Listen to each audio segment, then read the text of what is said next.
Hi, good afternoon. So my name is Dr. Jennifer Eagan, and I'm a faculty member here at Cal State East Bay. And I teach both in philosophy and in public affairs and administration. In particular, I teach a lot of classes in social justice and human rights. So the theme of my talk today is related to those things. And just sort of fair warning, I'm a philosopher, I'm going to do philosophy stuff. So, because I can't help it. And as a result of that, my slides will have too many words on them. And also the professor thing, 15 minutes is going to feel like torture to me, but here goes. And I'm going to be making an argument about it's a very big, weighty claim. So I will fully admit that my argument I'm going to present to you is not quite complete, but I think it will give us some food for thought.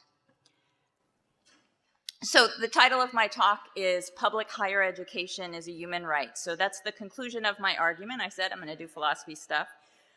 Philosophers do stuff. We present arguments. We exhaustively define terms that seem kind of silly and obvious. And we also talk about things like human meaning and life and ethics and kind of big questions. So that's the aim of my talk. So some of the premises I'm going to use to support my conclusion here are rights claims, despite their considerable problems, which I'm going to talk about, are important for securing ethical goods for human beings. Not supplying another human with an ethical good is, I'm going to claim, morally wrong, and I'm going to tell you what that means. Ethical goods are necessarily public. Education in general and higher education in particular is an ethical good. And as an ethical good, higher education, public higher education, needs to be claimed as a right. And this isn't really a premise that supports the conclusion, but I'm going to give a little note to how universities, as the sites of higher education, have a special role in securing peace, since peace innovation is our theme. Okay. So as I said, defining terms that lots of people think don't need defining is one of philosophy's specialties. So two of the terms that I wanted to clarify before we get to the term right. One is an ethical good. So I'm going to say that an ethical good is something that any human being needs to have a fully good, rich human life. And the other claim in terms of what is moral is the things that we ought to do and ought not to do with respect to one another. So when I said before that not providing someone, blocking access to higher education for someone is morally wrong, what I mean is precisely that's something we ought not to do to each other.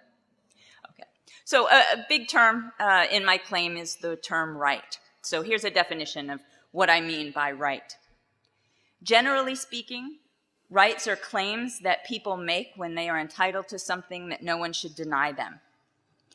In a democracy, such as ours, rights can be thought of as collectively self-imposed obligations. Rights are commitments that we make to each other. As citizens, we exercise our rights, and in return, we expect others to honor our rights. Many people argue that that human beings have rights, which would be human rights, whether or not any law or government or community recognizes them. And that I think you'll see through the talk that rights are both aspirational, things we try to attain, and they're also pragmatic and practical. Okay. So just to clarify, sometimes it's a good idea to define terms by defining their opposite. So this is the opposite. So the opposite of a right we can think of as a privilege. And so a privilege is an unevenly distributed good or benefit.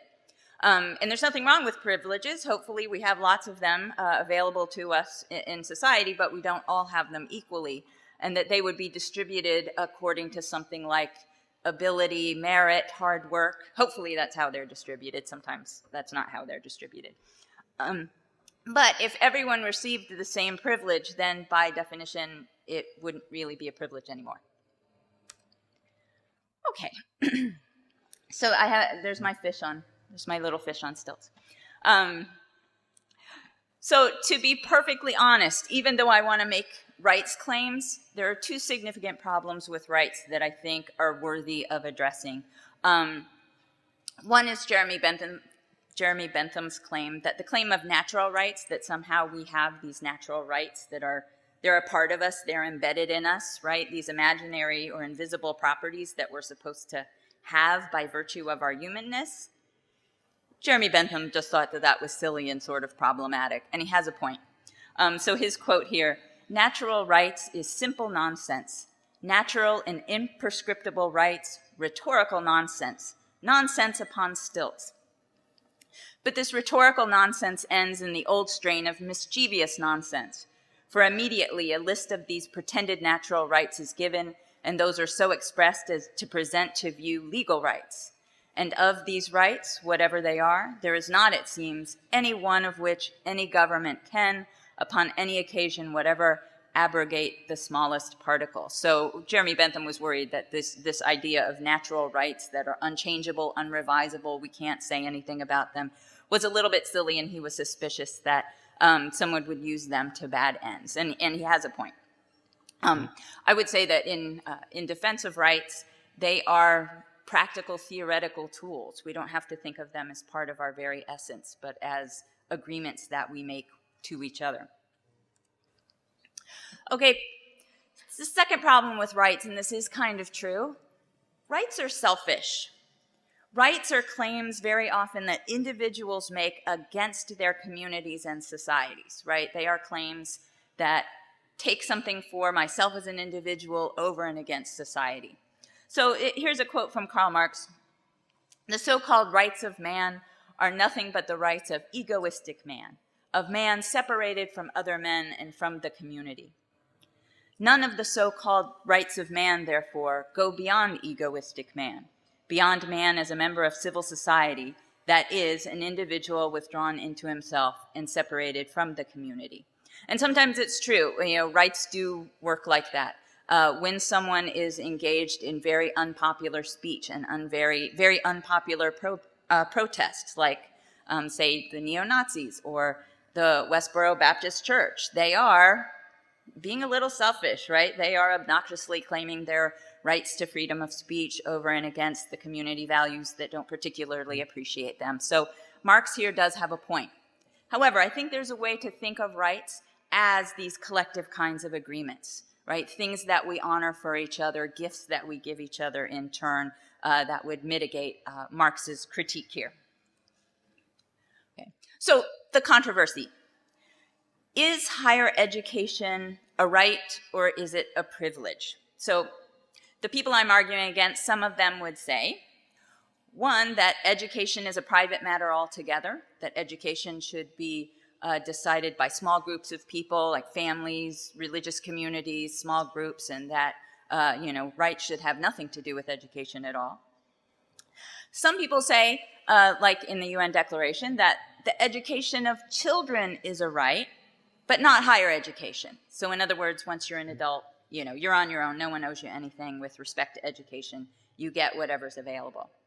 And some people argue that the public should not have to pay for other people's personal enrichment or enhancement, right? So someone who's against, say, public funding for higher education would say, why should taxpayer monies go to this nice undergraduate who wants to get this degree so that they can make money, right? They are getting this degree to make money, so why should we give them, right? Why should we give them money to go help them make money for themselves? Okay. So I'm arguing against a lot of people, Jeremy Bentham, Karl Marx, and now I'm going to argue against the UN Declaration of Human Rights. So, again, philosopher's disease. That's just how it works. So this is a quote here from the UN Universal Declaration of Human Rights, as you know, which was drafted in 1948. And Article 26 outlines the rights that all human beings should have for education. So, Article 26, number 1 states, everyone has the right to education. Education shall be free, at least in the elementary and fundamental stages. Elementary education shall be compulsory. Technical and professional education shall be made generally available, and higher education shall be equally accessible to all on the basis of merit. Okay. So it sounds good. Sounds good. I'm all for education as a right. The issue I have with this equally accessible to all on the basis of merit. But if merit is part of the criteria of how you gain access, then it means that some people will not have access if they are not meritorious. And then how will they in turn become meritorious if they don't have access to that higher education? So a minor critique of the UN Declaration. And I really like Section 2 of Article 26. Education shall be directed to the full development of the human personality and to the strengthening of respect for human rights and fundamental freedoms. It shall promote understanding, tolerance, and friendship among all nations, racial or religious groups, and shall further the activities of the United Nations for the maintenance of peace. That sounds awesome, wonderful. That also sounds like the kinds of ideas that for the most part are talked about, expressed, written about, and researched in higher education. So it does seem like people would need access to higher education in order to fulfill the lofty goal here of Article 26. So, still defining terms. The next one is public. So I could talk about what it means to, what public means all day. Here's 4 main points. It is constructed, if something is public, it is constructed and maintained for the benefit of a polity as a whole. It is not for profit. Its focus is the common good. And its processes and policies are transparent, subject to debate, and revisable. So when I'm talking about public higher education, that's what I mean by public. Okay. So I'm guessing that most people in the room think education is very important and that people have a right to it. It is the much more controversial claim to say that higher education is important and that we have the right to it. And I will admit to being biased. I'm in higher education. Of course I like higher education. But here are some things I think that are particularly important about higher education that make it just that kind of ethical good that people need to be able to live a full human life. So higher education allows people to practice the liberal arts, and it creates experts in the liberal arts. So it creates things like writers and artists, which then all of society can enjoy. Higher education is both general and specialized, and I think that you need both. I think elementary education is for the most part general rather than specialized. Higher education encourages sophisticated modes of questioning, critique, and resistance, the kinds of things that I think the UN Declaration would like us to think about. And that all citizens need and should have the opportunity to further their democratic education. And so by democratic education, I mean their education about all matters of public affairs, all issues that are relevant to their lives.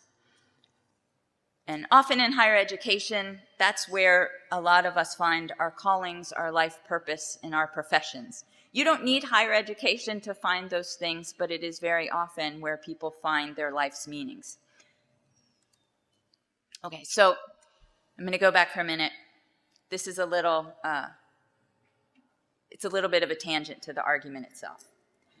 My first philosophical love, like when I was an undergraduate student and the thing that said, wow, I'm going to be a philosophy major and study philosophy for the rest of my life, was taking a class in existentialism.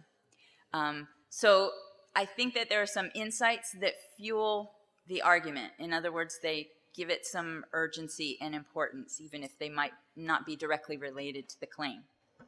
So I'm going to take these things to be the case, and these are ideas that I draw from philosophers like Friedrich Nietzsche and Jean-Paul Sartre and Simone de Beauvoir. Each of us, as far as we know, you can argue with me on that point, that's fine. Each of us has this one and only life. And in this one and only life, we not only have an opportunity, but also a duty to cultivate our lives as though they were works of art. And we do that through the series of ethical and aesthetic choices that we make. Cutting off anyone's access to skills, experience, and knowledge that would enhance that person's ability to cultivate their one and only life is morally wrong. Okay, so what's the connection to peace? Peace is not an end in itself, but rather a means for people to be able to cultivate their one and only lives. And that sometimes disruption has to precede peace in order to secure it. And sometimes, very often, that disruption comes from the university. So maybe I'm not quite honoring the connection to peace. I'll just point you in this direction very briefly. Jacques Derrida's later work deals with revisioning the university and the humanities to create just this kind of disruption. So a few pictures of disruption. Berkeley, California, 1968. I'm sure this might be familiar to some folks in the room, where student protest was successful in ending the draft and ultimately ending the Vietnam War. Paris, France, May 1968. This was really an extraordinary kind of student strike. They shut down the universities and demanded a whole new way of life. And then more recently, we see these kinds of students' protests turning to education itself. So Santiago, Chile, August 2011, we saw university students and high school students join together to talk about the class injustices of the educational system as a whole. Really quite extraordinary and not very well covered in U.S. press. And Montreal, Quebec, in March 2012, we saw massive protests regarding student fees. And they were not just students not wanting their fees to go up. These were students who were asking that the public good be funded by the public till and not be put on their individual backs. And I'm going to end with this quote. He's one of my favorite writers on social theories. He's a pretty good novelist too. Salman Rushdie. This was from an op-ed he wrote in the New York Times just a couple weeks ago. He says, "It's a vexing time for those of us who believe in the rights of artists, intellectuals, and ordinary affronted citizens to push boundaries and take risks. And so, at times, to change the way we see the world. There's nothing to be done but to go on restating the importance of this kind of courage and to try to make sure that these oppressed individuals, Ai Weiwei, the Chinese artist, the members of Pussy Riot, the Russian punk band, Hamza Kashgari, the Saudi poet, are seen for what they are, men and women standing on the front line of liberty." And I think that that is the way that universities and higher educations can secure peace. Thanks.